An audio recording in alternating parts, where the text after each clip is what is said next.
Alright, today we're talking about fruit for fat loss, and this came about because within the last 3 to 4 days I've had 3 separate conversations with 3 women, and they're all having a smoothie in the morning. And when we're talking about morning, we mean before 12 p.m. And they all have similar goals of fat loss. They want to be leaner, skinnier, and lose more weight and have more muscle definition. So I've been talking to them, and one thing I wanted to put out there was I believe this is a big mistake in the morning, having a smoothie with fruit in it. Even though fruit isn't necessarily bad or something that's unhealthy, we're specifically today talking about for people who are looking for fat loss, not lean people who are looking to gain weight or build muscle. Specifically the person who wants to lose weight and wants to burn fat. And so we're saying this is a bad idea. And I wrote down some statistics here, which are some rough estimates around what they will be, but who knows if they're exact, but we know this gives us an idea. So what we have here are some of the most common fruits that people use in their smoothies. We have a banana here, which contains 27 grams of carbohydrates, 3 grams of fiber. An apple, which has 24 grams of carbohydrates and 3 grams of fiber. 4 ounces of a pineapple has 15 grams of carbohydrates, 2 grams of fiber. 1 peach contains 14 grams of carbohydrates, 2 grams of fiber, and 1 mango contains 31 grams of carbohydrates and 3 grams of fiber. And so even if you're putting half or a quarter of one of these items in your smoothie, this is going to be a bad idea. One thing let's address here is that we don't count the fiber, so your body actually uses those grams of fiber. So we subtract that from the total count, and you would be left with 24 grams of carbohydrates, which is still a large amount. Even if you took half a banana, that would be 12 grams of carbohydrates.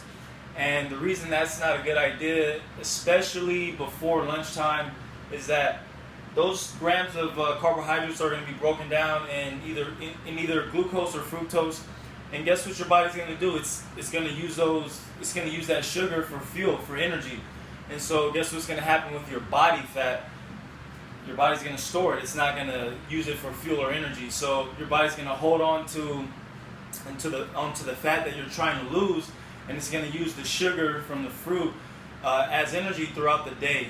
And so if my goal is fat loss, I want to keep my carbohydrates under around 30 to 40 grams per day.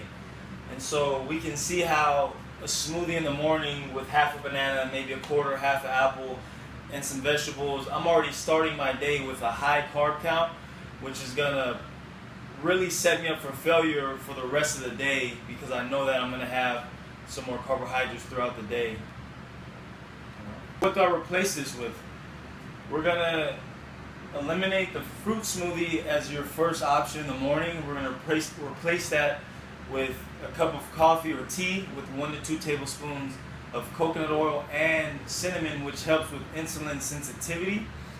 And then if that's not an option, you don't want to do that, we have option number 2, which would be like an avocado with a handful of nuts, preferably pecans, macadamia nuts, or almonds, which are lower in carb count than cashews, even peanuts, which those are nuts anyway.